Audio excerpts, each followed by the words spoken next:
ارتفعت الاصوات فی المساجد کہ مساجد کے اندر آواز بلند ہوگی۔ پھر اس کے تمام مطالب میں نے آپ کے سامنے رکھے ہیں کہ ایک زمانہ ایسا آئے گا، ایک زمانہ وہ ایسا آئے گا کہ جس زمانے کے اندر مساجد کے اندر لوگ شور کریں گے، نوجوان شور کریں گے۔ حدیث پاک کے اندر آتا ہے کہ ایک زمانہ آئے گا اے میرے صحابہ کہ تم دیکھو گے کہ مساجد کے اندر لوگ ٹولیاں بنا کے مجلس قائم کریں گے اور شور کریں گے۔ یہ اللہ تعالیٰ کے ناپسندیدہ لوگ ہیں، ان سے بچنا، اس لیے کہ اللہ ان کی طرف خیر کی نگاہ سے نہیں دیکھتا۔ تو میرے عزیز ساتھیوں، ہمیں بھی اس سے بچنا چاہیے۔ اب دوسری بات اس کے اندر میں نے عرض کی تھی کہ مساجد کے اندر چھوٹے بچوں کو لے آنا چاہیے کہ نہیں، وہ پچھلے جمعے کو عرض ہو گئی۔ ایک تیسری بات اس میں اور بھی سمجھیں کہ کیا مساجد کے اندر گم شدہ چیز کا اعلان کرنا چاہیے کہ نہیں کرنا چاہیے۔ ایک آدمی کی کوئی چیز گم ہو گئی ہے تو ہمارے ہاں کیا ہوتا ہے کہ مساجد میں کھڑا ہو کے ایک بندہ کہتے ہیں حضرات ایک ضروری اعلان سنیے، میرے پیسے گم ہو گئے، میرا بٹوا گم ہو گیا، یا میری کوئی ڈگری گم ہو گئی ہے، اس کے کاغذات، میرا لائسنس گم ہو گیا ہے، میرا شناختی کارڈ گم ہو گیا ہے، یا کوئی اور چیز کا اعلان کرتے ہیں۔ جیسے پنجاب میں ہمیں کئی مرتبہ مساجد کے اندر یہ دیکھنے سننے کا موقع ملا کہ لوگ کہتے ہیں حضرات میری بکری گم ہو گئی، میری بھینس گم ہو گئی، جس کو ملے اس پتے پہ پہنچا دیں۔ یہ اعلان مساجد میں کرنا کیسا ہے؟ تو میرے عزیز ساتھیوں، مساجد کے اندر گائے، بھینس، بکری، اپنے شناختی کارڈ، ڈگری، ان چیزیں، کاغذات، لائسنس وغیرہ کا اعلان کرنا، اپنے بٹوے کا اعلان کرنا، یہ بالکل ٹھیک نہیں ہے۔ یہ بالکل ٹھیک نہیں ہے کہ مساجد کے اندر کھڑے ہو کے اپنی گم شدہ چیز کا اعلان کیا جائے، بلکہ حدیث پاک کے اندر آتا ہے کہ اللہ کے نبی صلی اللہ تعالیٰ علیہ وسلم نے ارشاد فرمایا کہ جب تم دیکھو کہ کوئی بندہ مسجد میں زور سے چیخ چیخ کے یہ اعلان کر رہا ہو کہ حضرات میری فلانی چیز گم ہو گئی ہے، تو تم اس کے جواب میں کہو اللہ اس کو یہ چیز کبھی مت ملانا، اس کو یہ چیز نہ ملے، یعنی الٹا اس کے خلاف دعا کرو کہ اللہ یہ جس چیز کا کہہ رہے کہ میری بکری گم ہو گئی ہے، مسجد میں یہ توہین کر رہا ہے، اللہ اس کی بکری کو اس کو نہ ملانا، اس کی اس چیز کو نہ ملانا۔ تو گم شدہ اشیاء کا اعلان مساجد کے اندر کرنا شریعت نے اسے مناسب اور اچھا نہیں سمجھا اور مساجد کے آداب کے خلاف سمجھا ہے، اس لیے اس چیز کو بھی سمجھنا چاہیے۔ اب مساجد کے اندر دو چیزوں کو اعلان کی گنجائش اور علماء نے اس کو جائز قرار دیا ہے۔ وہ کون سی؟ ایک اس کے اندر اعلان وہ میت کا آپ اگر کرنا چاہیں تو اس کی گنجائش ہے کہ ایک میت فوت ہوگی، اس کا جنازہ فلاں وقت میں ہے، اس کا آپ اعلان کر دیتے ہیں مسجد کے اندر، تو یہ جائز ہے، گنجائش ہے اس کی۔ دوسرا، اگر کسی کا بچہ گم ہو گیا ہے، کوئی شخص گم ہو گیا ہے، تو اس کا اعلان اگر مسجد میں کر دیا جائے تو اس کی بھی علماء نے گنجائش لکھی ہے۔ ان دونوں کی وجہ یہ ہے کہ ساری کائنات میں اللہ تعالیٰ نے انسان کو اشرف المخلوقات بنایا ہے۔ انسان بڑا حرمت والا ہے، بڑا شرف والا ہے، بڑی عزت والا ہے، تو اگر یہ عزت والا شرف والا انسان فوت ہو جائے تو اس کو الوداعی ملاقات کے لیے لوگوں کو جنازے پہ جمع کرنے کے لیے یہ اس کی اس حرمت کے اندر، شرافت کے اندر اضافہ ہے، تو اس کا اگر کوئی اعلان کرتا ہے مسجد کے اندر تو گنجائش ہے، اجازت ہے۔ ایسے اگر کسی کا بچہ گم ہو گیا اور اس نے آ کے مسجد میں اعلان کیا، تو کیونکہ یہ بچہ انسان ہے اور انسان کی اولاد ہے تو انسان اشرف المخلوقات ہے، تو اللہ تعالیٰ نے کیونکہ اس انسان کو عزت احترام بخشی ہے کائنات کے اندر، اگر بچہ گم ہو گیا تو مسجد میں بچے کا اعلان کی گنجائش اس لیے ہے کہ انسان کی عزت محفوظ ہو جائے، وہ انسان اللہ کے ہاں محبوب ہے، وہ بچہ مل جائے تاکہ انسانیت کو اس کے ملنے سے راحت پہنچ جائے۔ اس وجہ سے ان دو کے علاوہ کسی اور اعلان کو مسجد میں کرنا یہ بالکل ٹھیک نہیں ہے۔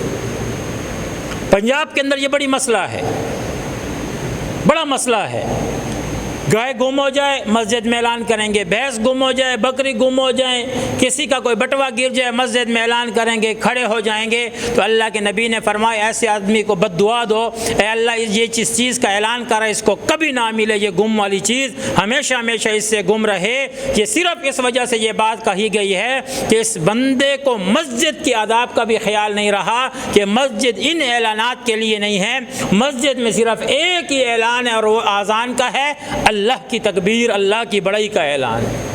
دوسرا میرے عزیز ساتھیوں، مسجد کے اندر بھیک مانگنا کیسا ہے؟ آپ نے دیکھا ہوگا مساجد کے اندر لوگ کھڑے ہو کے کہتے ہیں میں غریب ہوں، میں یہ ہوں، میں وہ ہوں، میں نے بچیوں کی شادی کرنی ہے اور اس طریقے سے میرا پاؤں کٹا ہوا ہے۔ تو ان معاملات کی بھیک مانگنا مسجد کے اندر کیسا ہے؟ تو میرے عزیز ساتھیوں، شریعت نے اس کو بالکل مناسب نہیں سمجھا کہ کوئی بندہ اپنی ضروریات کو مساجد کے اندر بیان کرے۔ ہاں اگر ضروریات کی زندگی میں باہر مسجد کے حدود سے باہر اگر اعلان کرتے ہیں اس کے لیے جائز ہے۔ ان اعلانات کو، اس بھیک مانگنے کو، کسی کے سامنے ہاتھ پھیلانے کو مساجد کے آداب کے خلاف اور اونچی آواز قرار دینا یہ بالکل مناسب عمل نہیں ہے۔ اس لیے بھیک مانگنا مسجد کی حدود کے اندر اس کو شریعت نے بہتر نہیں سمجھا، اس سے بچنا چاہیے۔ ہاں ایک بندہ ایسا ہے جس کے پاس ایک وقت کا کھانا بھی موجود نہیں ہے، اس کی ضروریات زندگی کا کچھ بھی اس کے پاس موجود نہیں ہے، اگر وہ بندہ جس کے پاس ایک وقت کا کھانا بھی نہیں ہے، اگر وہ اپنے اس ارادے کو ظاہر کرتا ہے کسی طریقے سے تو اس کی تو گنجائش ہو سکتی ہے ہر بندہ اٹھ کھڑا ہو جائے اور بھیک مانگنا شروع ہو جائے۔ یہ مسجد کے آداب کے خلاف ہے، اس لیے اس سے بچنا چاہیے، اس سے بچنا چاہیے۔ تو یہ وہ باتیں ہیں میرے عزیز ساتھیوں جو ہمیں سمجھنے چاہیے۔ اب میرے عزیز ساتھیوں، مسجد کی کیونکہ بات ہو رہی ہے، کیونکہ ویسے تو یہ آگے بات آ جاتی، لیکن چلو اسی کے ضمن کے اندر مسجد کے آداب کے اندر آپ یہ بات بھی سمجھتے جائیں کہ اللہ کے نبی صلی اللہ تعالیٰ علیہ وسلم نے مساجد کا ادب اتنا زیادہ بتایا، اتنا احترام بتایا کہ اللہ کے نبی علیہ الصلوۃ والسلام نے ارشاد فرمایا صحابہ کرام کو لہسن اور پیاز کھا کے نہ آیا کرو مسجد میں۔ لہسن تھوم نہیں ہوتا، تھوم آپ پتہ نہیں آپ اس کو کیا کہتے ہیں، تھوم کھا کے، کچا تھوم کھا کے مسجد میں مت آؤ، کچی پیاز کر کے مسجد میں مت آؤ، کیونکہ کچی پیاز کھانے سے صحابہ کے دور میں یہ ہوا کہ کچھ صحابہ کرام نے تھوم کھا لیا یا کچھ صحابہ کرام میں سے کسی نے کچی پیاز کھا لی اور وقت نماز کا تھا تو کھانے کے فوراً بعد آئے اور نماز میں آ گئے۔ اللہ کے نبی علیہ الصلوۃ والسلام کو یا تو بطور وحی یا آپ کو کسی کے منہ سے یہ بدبو آئی تو آپ نے صحابہ کو جمع کر کے کہا کہ ان دو درختوں یعنی ان دو پودے ان میں سے کھا کے مت آیا کرو، یعنی تھوم اور کچا پیاز کھا کے مسجد میں مت آؤ، اس سے فرشتوں کو تکلیف ہوتی ہے، انسانوں کو ہوتی ہے۔ جس چیز سے انسانوں کو تکلیف اس سے سب سے زیادہ تکلیف فرشتوں کو ہوتی ہے۔ نماز کی حالت میں فرشتے مساجد میں آتے ہیں، آپ کے ارد گرد کھڑے ہوتے ہیں، آپ کے لیے برکت کی دعا کرتے ہیں۔ جب آپ اور میں تھوم کھاتے ہیں، پیاز کھاتے ہیں یا کوئی اور چیز کھاتے ہیں جس کی وجہ سے منہ سے بدبو پیدا ہو، اب یہ فرشتے اس مسجد کو چھوڑنا شروع کر دیتے ہیں، کیونکہ فرشتوں کو شدید تکلیف ہوتی ہے، بدبو سے شدید تکلیف ہوتی ہے، وہ مسجد سے نکلنا شروع ہو جاتے ہیں۔ اب یہ بدبختی، یہ بے برکتی اس آدمی کی وجہ سے ہو رہی ہے۔ اس لیے علماء نے کہا جہاں پہ تھوم کھانا مسجد میں آنا ٹھیک نہیں، جہاں پہ کچی پیاز کھا کے فوراً مسجد میں آنا ٹھیک نہیں، جب تک کہ اس کے منہ کی بدبو کو باہر زائل نہ کر دیا جائے۔ دیکھیں تھوم کھانا ناجائز نہیں ہے، پیاز کھانا ناجائز نہیں ہے، جس نے کھانے وہ نماز سے پہلے بھی کھا سکتا ہے، لیکن اچھی طرح منہ صاف کر کے پھر مسجد میں آئے اب ٹھیک ہے۔ لیکن اگر ان کے منہ سے بدبو آ رہی ہے اب مسجد میں آنا اس کا مکروہ تحریمی ہے، حضور نے فرمایا ایسے بندے ہماری مساجد میں قدم نہ رکھیں، مت آیا کریں جن کے منہ سے بدبو آئے۔ اب یہ مساجد کے آداب میں سے ہے۔ اب اس کے اندر ایک اور بات بھی ہم ایڈ کرتے ہیں، وہ کون سی؟ یہ جو لوگ سگریٹ پی کے مسجد میں آ جاتے ہیں، یہ جو لوگ سگریٹ پیتے ہیں اور فوراً مسجد میں آ جاتے ہیں، اور بلکہ کئی کو تو ہم خود دیکھتے ہیں کہ کبھی کبھی مسجد کے باہر 5-7 منٹ نماز میں رہتے ہیں تو کھڑے ہوتے ہیں، خوب سگریٹ پی لیتے ہیں اور پھر اس کو نیچے پھینک کے سیدھا مسجد میں آ جاتے ہیں۔ بس بہت شریف ہوتے ہیں تو ایک کلی تھو کر کے فوراً آ کے کھڑے ہو جاتے ہیں۔ ایک کلی سے تو وہ آپ کی بدبو نہیں جاتی۔ شریعت نے جہاں ان 2 چیزوں کا منع کیا ہے، اصل میں وہ 2 چیزیں نہیں، ہر وہ چیز جس کے ذریعے سے آپ کے جسم سے بدبو آئے یا آپ کے منہ سے بدبو آئے، جو فرشتوں کو مسجد کے ماحول سے بھگانے والی ہو، شریعت نے ہر اس چیز سے منع کیا ہے۔ اس لیے وہ بندہ جو سگریٹ کا عادی ہے، سگریٹ پیتا ہے، اب اس کو چاہیے پہلی بات تو یہ اس کو چھوڑے، انشاءاللہ وہ اس کا میں آگے حکم بیان کروں گا۔ کم سے کم اگر آتا ہے تو اس کو چاہیے کہ منہ کو اچھی طرح صاف کرے تاکہ بدبو زائل ہو جائے۔ اس طریقے سے ہمارے نسوار رکھنے والے بھائی جو نسوار رکھتے ہیں، اب اگر تو نسوار کی وجہ سے منہ سے بدبو پیدا ہوتی ہے، منہ سے اندر سے بدبو آتی ہے کہ اس کے قریب کھڑا ہوا کوئی شخص، کوئی ساتھ والا نمازی، اس کے منہ سے جب یہ پڑتا ہے، اس کی سمیل، اس کی بدبو وہ ساتھ والے نمازی کو پریشانی میں مبتلا کرتی ہے، اور وہ دل ہی دل میں کہتا ہے کہ آج کے بعد اس کے ساتھ کھڑا نہیں ہوں گا، اس کی بدبو نے تو میری نماز کا ستیہ ناش کیا ہے۔ اب اس بندے کو بھی چاہیے جو نسوار رکھتا ہے اور اس کے منہ سے بدبو آتی ہے، وہ جب بھی نماز پہ کھڑا ہو اپنے منہ کو اچھی طرح صاف کرے، کوئی الائچی کھائے، کوئی سونف کھائے، کوئی مسواک کرے، ٹوتھ برش کرے، تاکہ مسجد میں آتے وقت ساتھ والے نمازی کو بھی تکلیف نہ ہو اور فرشتوں کو بھی تکلیف نہ ہو۔ یہ مسجد کے آداب میں سے ہے، یہ مسجد کے آداب میں سے ہے۔ یہ ساری بات کیوں گھما رہا ہوں؟ کیونکہ ہم نے قیامت کی نشانی میں سے ایک نشانی پڑھی ہے، وَارْتَفَعَتِ الْأَصْوَاتُ فِي الْمَسَاجِدِ، کہ مساجد کے اندر شور ہوگا، یہ قیامت کی نشانیوں میں سے ہے۔ میں اس سارے چیزوں کے اندر ان مسائل کو بیان کر رہا ہوں کہ یہ چیزیں جہاں شور کرنا مسجد کے ادب کے خلاف ہے، وہاں پہ یہ چیزیں کھا کے بدبو کے ساتھ آ کے ان کو کرنا یہ بھی مناسب نہیں ہے۔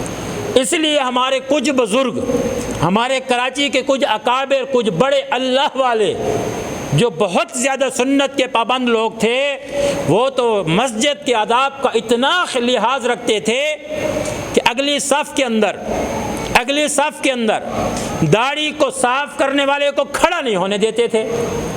وہ کہتے ہیں یار تم اتنا بڑا گناہ کر کے بالکل اللہ کے سامنے آگے تو نہ کھڑا ہونا، کم سے کم ان کو صفوں میں کہتے پیچھے ہٹو، پیچھے ہو جاؤ۔ یہ اس لیے نہیں کہتے اس کی توہین کرتے، یہ اس لیے کہتے کہ شاید اس کو اس گناہ کی کچھ تو اس کو احساس ہو کہ میں نے اتنا گناہ تو کیا ہے نا کہ وقت کا اتنا بڑا اللہ والا مجھے کہتا ہے کہ تو اس گناہ کی وجہ سے تھوڑا سا پیچھے ہو جائے، صرف اس تنبیہ کی وجہ سے۔ اور ہمارے اکابر جب کوئی مکینک، یہ جو گاڑیاں ٹھیک کرنے والے ہوتے ہیں، موٹر سائیکل ٹھیک کرنے والے ہوتے ہیں، رنگ والے ہوتے ہیں، جن کے سارے کپڑے گند سے بھرے ہوتے ہیں، اور آپ نے بھی دیکھا ہوگا یہ جتنی اڈے کی مساجد ہے آپ جا کے آج بھی دیکھ لیں، خوب گریس سے، خوب مبلیل سے ہاتھ، سر، پاؤں کپڑے بھرے ہوں گے، جیسے نماز کا ٹائم ہوگا وضو کر کے سیدھا آ کے صفوں میں کھڑے ہو جائیں گے۔ ہمارے بڑے بڑے اکابر ان کو بھگاتے تھے، بھائی پیچھے جاؤ، تم ہماری مسجدوں میں نہ آئے کرو۔ اس کی وجہ کیا ہے؟ ان کی وجہ ان کو ذلیل کرنا نہیں تھا، ان کی وجہ صرف یہ تھا کہ بھائی تم اللہ کے سامنے آ رہے ہو، اللہ کے سامنے آ رہے ہو، اللہ کے دربار میں کھڑے ہو رہے ہو، کیا تم ان کپڑوں کے ساتھ اپنی بہن کی شادی میں آؤ گے؟ اس گریس لگے ہوئے کپڑوں کی شادی کے ساتھ اپنے بھائی کی شادی میں شریک ہوگے؟ بھائی بہن کو تو چھوڑو، تمہارا دور کا دوست اگر تمہیں اپنے نکاح میں بلا لے، تم ان کپڑوں کے ساتھ ادھر جاؤ گے؟ جی نہیں۔ بھائی کیوں نہیں جاؤ گے؟ جی مجھے شرم آتا ہے کہ میں شادی کے اندر ان گندے کپڑوں کے ساتھ جاؤں۔ تو مجھے بتاؤ میرے عزیز ساتھیوں، مخلوق کی شادی میں جا کے، مخلوق کے ایک پروگرام، ایک فنکشن میں ان گندے کپڑوں کے ساتھ جانے میں تو اس کو شرم اور حیا آتی ہے۔ اور ارحم الراحمین، ساری کائنات کا داتا، ساری کائنات کا پروردگار، ساری کائنات کے خالق کی مجلس میں آتے وقت، اس کے پروگرام میں آتے وقت، اس کے سامنے کھڑے ہوتے وقت اس کو اتنا حیا نہیں آتا کہ میرے کپڑوں پہ گریس لگی ہوئی ہے، اس کے اندر کی موبائل کی بدبو آ رہی ہے، یہ کپڑے پہن کے شادی میں جانے کے لیے تیار نہیں ہے، لیکن یہ کپڑے پہن کے ایک مسجد میں آ کے پہلی صف میں کھڑے ہونے کے لیے تیار ہے۔ تو اس نے مخلوق کو افضل سمجھا، خالق کو نیچے سمجھا۔ اب مجھے بتائیں میرے عزیز ساتھیوں، ہمارا درجہ نماز میں کہاں ہوگا؟ اللہ پاک فرماتے ہیں جب میری نماز کی طرف آؤ، میری عبادت کی طرف آؤ تو خوب زینت کے ساتھ آؤ، خوش لباس ہو کے آؤ، پگڑی خوبصورت کر کے آؤ، لباس کو خوبصورت کر کے آؤ۔ یہ نہیں ہے کہ جیسا گندا مندہ کپڑے آن کے پہن کے کھڑے ہو جائیں، یہ شریعت نے اس کو مناسب نہیں سمجھا۔ اس لیے ہمارے بڑے اکابر ایسے لوگوں کو پچھلی صفوں میں بھیجتے تھے کہ تم اللہ کے ہاں مجرم ہو، جب تم آ رہے ہو نماز میں تو ایک سوٹ نیا رکھو نا، ایک ساتھ نیا سوٹ رکھ لو نا، وہ پہن کے آ گیا کرو۔ اب جتنے رنگ والے ہیں رنگ کریں گے، فوراً بھاگ کے آ کے کھڑے ہو جائیں گے، سارے کپڑے رنگ سے چونے سے بھرے ہوئے نماز پڑھ رہے ہیں۔ یہ کتنے افسوس کی بات۔ اور اگر رنگ ان کے جسم کے اوپر لگا ہوا ہے، ان کے ناخنوں کے اندر گھس گیا، جسم میں لگا، کسی ان کا وضو نہیں ہوتا۔ اگر غسل واجب ہوگا غسل نہیں ہوگا، جب تک اس طے کو ختم نہیں کریں گے ان کی کوئی چیز ہوتی نہیں ہے، اور وہ آ کے مزے سے کھٹ جاتے ہیں، نماز نہیں پڑھتے ہیں، لوگوں کی نماز کو خراب بھی کرتے ہیں۔ تو یہ مساجد کے آداب کا ہمیں دھیان رکھنا پڑے گا میرے عزیز ساتھیوں۔ جس کا جس ٹائم منہ چلے مساجد کے آداب کو خراب کر کے آگے بڑھے، یہ مناسب عمل نہیں ہے۔ اسی طرح آپ نے دیکھا ہو، چلو اب مساجد کی بات نکلے تو موٹے موٹے چھوٹے موٹے مسئلے بتا دوں، زندگی میں کسی موقع پہ آپ کو کام آ جائے گا۔ آپ نے دیکھا ہوگا کچھ مساجد کے اندر یہ نیلی پیلی ٹوپیاں پلاسٹک والی پڑی ہوتی ہیں، لوگ کرتے ہیں۔ آپ نے دیکھی ہیں کبھی بھائی کہ یہ جو سبز ٹوپیاں ہوتی ہیں، سفید ٹوپیاں ہوتی ہیں، پلاسٹک والی بازار سے ملتی ہیں، ان سبز ٹوپیوں کو کر کے اپنے سر پہ اور نماز پہ کھڑے ہو جائیں۔ کچھ میں نے مساجد میں دیکھا یہ جو کپڑے والی ٹوپیاں ہوتی ہیں یہ پڑی ہیں، اور اوپر موٹا موٹا لکھا ہوگا مسجد اسحاق، مسجد اقصی، پین سے موٹا موٹا مارکر سے بڑا بڑا اوپر آگے ہیڈ لائن لکھی ہوگی مسجد صدیق اکبر۔ آپ نے شاید کبھی دیکھا ہو، اگر آگے پورا نام نہیں ہو تو مسجد بہت لمبا سا موٹا موٹا لکھیں گے۔ اب ہم کسی بھائی سے یہی تفصیل پوچھ لیں کہ بھائی تیری بہن کی اگر شادی ہو، تیرے اپنے بیٹے کی شادی ہو اور فنکشن ہو، کیا اس ٹوپی کے ساتھ تو اس فنکشن میں شریک ہوگا؟ نہیں مولوی صاحب، یہ کیسے ہو سکتا ہے جی؟ یار یہ جو پلاسٹک والی ٹوپی آپ نے سبز کی ہوئی ہے سر کے اوپر، اس سبز ٹوپی کے ساتھ آپ اپنی چاچی مامی پھوپھی کے کسی فنکشن میں، کسی سالگرہ میں، کسی سیلیبریٹ کے موقع پہ آپ اکٹھے ہوں گے؟ نہیں مولانا صاحب یہ کیسے ہو سکتا ہے؟ سارے ہزار بندہ میرا مذاق اڑائے گا، میں پاگل تو نہیں ہوں۔ میرے بھائی دنیا کے معاملے میں آپ پاگل نہیں ہیں، لیکن جب رب العالمین کے سامنے کھڑا ہونا ہوتا ہے پھر وہی نیلی ٹوپی، پیلی ٹوپی، وہی گندی ٹوپی، اوپر مسجد کا نام لکھا ہوا، پھر یہاں پہن کے کھڑے ہوتے ہو۔ اس لیے علماء نے ایسی ٹوپی جو یہ نیلیاں پیلیاں ٹوپیاں گندیاں سے ہوتی ہیں، جن کو آپ کسی نیک مجلس میں، شریف لوگوں کی مجلس میں نہیں پہن سکتے، اس کو نماز میں پہننا بھی مکروہ لکھا ہے، ناپسند لکھا ہے۔ اور پھر اس کی ایک اور مصیبت ان ٹوپیوں کی، لوگ سمجھتے ہیں یہ بڑا ثواب کا کام ہے۔ میں کہتا ہوں یہ کوئی ثواب نہیں ہے۔ یہ ہمارے بزرگ لوگ جو بیٹھے ہیں، جو 70-80 سال کے ہیں، 90 سال کے، ان سے پوچھیں، پہلے مساجد کے اندر ٹوٹیاں نہیں ہوتی تھی، مساجد کے اندر ٹوٹیاں نہیں ہوتی تھی، رواج ہی نہیں تھا، بالکل سسٹم ہی نہیں تھا۔ مجھے بتائیں جب ٹوٹیاں مساجد میں نہیں ہوتی تھی، اللہ کو حاضر ناظر بتائیں، تو لوگ وضو کہاں کرتے تھے بھائی؟ کہاں کرتے تھے بھائی؟ حضور نے فرمایا کہ جب بھی آیا کرو تو گھر سے وضو کرو، ایک ایک قدم پہ اللہ تعالیٰ تمہیں ثواب دے گا۔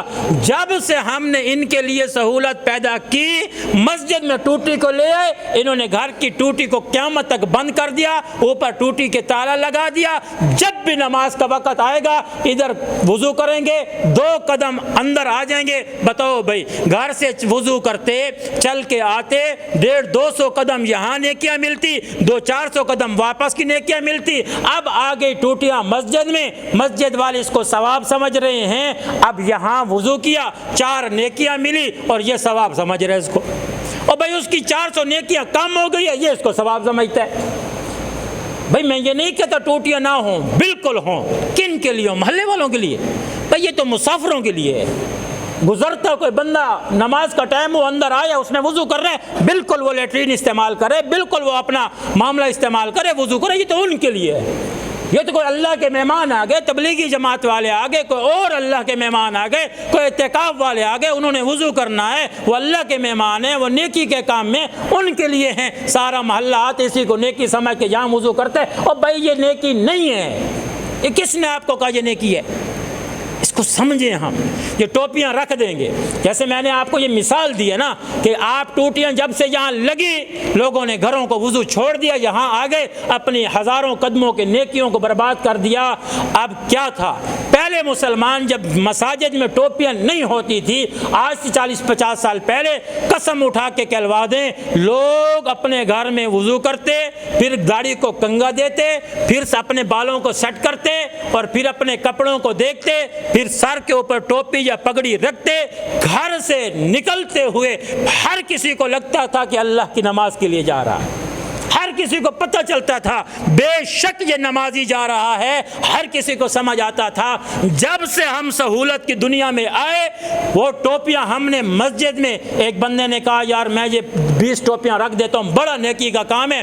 اب ہماری یوتھ، جو ہماری جنریشن ہے، ہماری نئی نسل ہے، ہمارا مستقبل ہے، جو دین سے دن بدن دور ہوتا جا رہا ہے، جو پہلے گھر سے ٹوپی کر کے آتی تھی، یعنی پہلے نہیں کرتی تھی، کھیلتے وقت جاتے وقت نہیں کرتی، لیکن جیسے یہ ان نوجوانوں کو پتہ چلتا نماز پڑھنی ہے، سیدھا گھر جاتے، سیدھا وضو کرتے اور ٹوپی کر کے جہاں آتے۔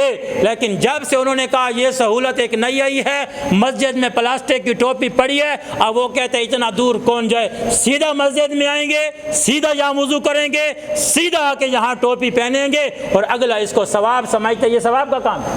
آپ نے اس کی عادت کو خراب کیا، یہ ثواب کا کام ہے میرے عزیز ساتھ۔ ان چیزوں کو سمجھیں۔ میں ان چیزوں کے خلاف اس لیے نہیں ہوں کہ آپ اس کو وہ کرتے ہیں، لیکن ایسی جدت لے آنا جس سے کل سے تو مجھے امید ہے، جیسے یہ پینٹ اس کا زمانہ آتا رہا ہے، شرٹ کا زمانہ آ رہا ہے، پھر آپ سے کل 20-25 یہاں پہ قمیصیں ٹھہرا دیں گے، لوگ آئیں گے قمیص پہنیں گے، اندر کھڑے ہو جائیں گے، آپ سہولیات دیتے جائیں گے، عوام بگڑتی جائے گی۔ ترکی کے اندر جائیں، یہ ہمارے بھائی طلحہ صاحب بیٹھے، ان کے والد محترم حاجی عارف صاحب، اس مسجد والے، یہ مجھے خود بتا رہے تھے جب ترکی کے سفر میں ابھی 4-5 مہینے گئے، واپس آ کے مجھے کہہ رہے تھے مولوی صاحب ان کی سہولیات نے ان کا ایسا بیڑا غرق کیا ہے کہ میں نے اپنی آنکھوں میں ترکی میں دیکھا، کلین شیف پینٹ شرٹ پہن کے ننگے سر آتا امام صاحب، اور اس کے لیے اس کے محراب کے اندر ایک بہت بڑا جبہ کھڑا ہوتا، ساتھ پگڑی کھڑی ہوتی، آتا اس پینٹ شرٹ کو کے ساتھ اس جبے کو پہن لیتا، ٹوپی وہ اتار کے سر پہ کرتا، اور وہ ہماری نماز پڑھا لیتا، سلام پھیرتا، وہ سارا کرتا اتار کے محراب میں ٹھہراتا، اور پھر ننگے سر پینٹ شرٹ کے ساتھ چلے جاتا۔ جب امت نے سہولیات اس درجے کی دے ہیں، وہ امام نے کہا میں پاگل ہوں اتنے دور سے کرتا پہن کے آؤں اور پھر یہاں لے آؤں، پھر واپس لے گھر جاؤں۔ اس نے کہا سہولت مل رہی ہے، پاما خدشہ، بس معاملہ یہاں ٹھیک ہو سکتا ہے۔ اس لیے میرے عزیز ساتھیوں، مسجد کی ادب و احترام کو سمجھیں۔ دن بدن یہ جو معاملات ہمارے خراب ہوتے جا رہے ہیں، مساجد کے اندر توہین ہوتی جا رہی ہے، اس سے اپنے آپ کو بچائیں۔ یہ رب تعالیٰ کا گھر ہے، اللہ کے گھر میں اللہ کی نافرمانی کریں گے، مجھے آپ بتائیں میرے عزیز ساتھیوں، آپ کی بیٹھک پہ آپ کی بیٹھک پہ ایک بندہ آئے اور آپ نے اپنی اس بیٹھک کو بڑا خوبصورت بنایا ہو اور وہ بندہ آ کے چائے کی پیالی کو زور سے آپ کی کارپیٹ پہ پھینک دے، آپ کے گلدستے کو لات مار دے اور آپ کی بیٹھک میں ایسی بے حیانہ اونچی اونچی باتیں کریں، آپ کہیں گے بس یہ دل میں کہیں گے یہ آخری مرتبہ ہے کہ تجھے میں نے اپنی بیٹھک میں بٹھایا، اب میں بھی دیکھتا ہوں کہ آج کے بعد تو میری بیٹھک میں آئے، یہ کیوں کہہ رہا ہے؟ اس نے اس کے اس بدتمیزی والے رویے کو، جو ایک بیٹھک میں آداب کے ساتھ بیٹھا جاتا ہے، اس نے اس آداب کا خیال نہیں کیا، آپ اپنی بیٹھک میں اس کو پھر دوسری مرتبہ نہیں آنے دیتے۔ یہ رب کا گھر ہے، یہ رب کی بیٹھک ہے، یہ رب کی چوک ہے، یہ رب کا مقام ہے۔ جب رب کی جگہ پہ، رب کے مقام پہ آپ اور میں شور کرتے ہیں اور حیا سے گری بات کرتے ہیں، برے انداز سے آتے ہیں، آداب کا خیال نہیں رکھتے، پھر رب کہتا ہے جیسے تو اپنی بیٹھک میں بدتمیز کو دوسری مرتبہ نہیں آنے دیتا، تو میرے گھر کے بھی لائق نہیں ہے، تو نے میرے گھر کے آداب کا، اخلاق کا، طور طریقے کا دھیان نہیں کیا، چل میرے گھر سے، آج کے بعد تجھے نماز کی توفیق بھی نہیں ملے گی، تجھے سجدے کی توفیق نہیں ملے گی۔ جب ہم رب کے گھر کو ایسے سمجھتے ہیں، اس لیے میرے عزیز ساتھیوں، یہ قیامت کی نشانیوں میں سے ایک نشانی بتائی گئی ہے، وَارْتَفَعَتِ الْأَصْوَاتُ فِي الْمَسَاجِدِ، کہ لوگ آئیں گے اور مسجد کے اندر زور زور سے باتیں کریں گے اور مسجد کے آداب کو جو ہیں وہ روند ڈالیں گے اور مساجد کے آداب کا بالکل دھیان نہیں کریں گے۔ اللہ فرماتے ہیں ان بندوں کو اللہ نظر خیر سے دیکھے گا بھی نہیں۔ تو اللہ تعالی ہم سب کو اپنی مساجد میں ادب و احترام کے ساتھ زندگی گزارنے کی توفیق عطا فرمائے۔ مساجد میں احترام کے ساتھ آئیں، احترام کے ساتھ چلے جائیں۔ پھر ہمارے کچھ لوگ نوافل، سنت وہ مسجد میں آ کے قائم کرتے ہیں۔ بھائی دیکھیں، ایک افضل عمل، ایک غیر افضل عمل۔ افضل عمل یہ ہے کہ نماز کی پہلی سنتے ہیں، نماز کی بعد کی سنتے ہیں، نماز کے پہلے کوئی نفل، نماز کے بعد کے کوئی نفل، یہ تمام نمازیں گھر کی ہیں۔ تمام نمازیں کہاں کی ہیں بھائی؟ گھر میں پڑھنے کے لیے ہیں۔ ہم یہ ذہن میں بناتے ہیں کہ 4 سنتے مسجد میں جا کے پڑھیں گے، اس کے بعد والی سنتے بھی وہاں پڑھیں گے، اس کی 2 رکعت بھی وہاں جا کے پڑھیں گے، 4 نفل بھی وہاں جا کے پڑھیں گے۔ بھئی آپ پڑھ سکتے ہیں، کوئی منع نہیں ہے، پڑھنے کی جگہ بالکل جائز ہے۔ افضل کیا ہے؟ اللہ کے نبی سے ثابت کیا ہے؟ تو حضور پاک علیہ الصلوۃ والسلام سے تمام نمازوں کی ساری سنتیں، تمام نفل وہ اپنے گھر میں پڑھنا ثابت ہے، نہ کہ مسجد میں پڑھنا ثابت ہے۔ اللہ کے نبی آتے صرف فرض پڑھانے، بس فرض کے بعد جو نماز ہوتی حضور اپنے گھر چلے جاتے، اپنے گھر کے اندر وہ نوافل، وہ سنت کو پڑھتے تھے، ادھر پڑھتے تھے۔ اوابین ہو گئے، اشراق ہو گئی، ساری معاملات، اشراق تو چلو مسجد میں معاملہ ہے اگر کوئی پڑھ سکتا ہے، چاشت ہو گئی، اور جتنے نوافل ہیں وہ ساری نمازوں کا تعلق وہ آپ کے گھر کے ساتھ ہے۔ تو افضل عمل یہ ہے کہ نفلی عبادات، سنت عبادات گھر میں پڑھیں، صرف فرض آ کے مسجد میں قائم کریں، کیونکہ اللہ کا حق فرض ہے وہ یہاں پہ ہے، نبی کا حق سنت اور نوافل ہے وہ گھر کے اندر ہے۔ اور اگر کسی کو گھر میں سکون نہیں ہے، اس کے بچے زیادہ ہیں، وہ شور مچاتے ہیں، گھر میں ڈسٹرب ہوتا ہے، گھر میں اس کو سکون نہیں ملتا، وہ بالکل مسجد میں پڑھے۔ اگر وہ گھر ادھر مسجد سے نکلے گا گھر میں نہیں پڑھے گا، پھر وہ مسجد میں پڑھے۔ لیکن اگر کسی کو گھر میں سکون ہے، وہ جا کے پڑھ سکتا ہے، تو فرض نماز کے بعد کی ساری سنتیں وہ جا کے اپنے گھر میں پڑھیں۔ یہی افضل طریقہ ہے اور یہی مسجد کی ادا میں سے ہے۔ تو ان تمام باتوں کو سمجھنے کے اللہ تعالیٰ توفیق عطا فرمائے۔ وآخر دعوانا ان الحمد للہ رب العالمین۔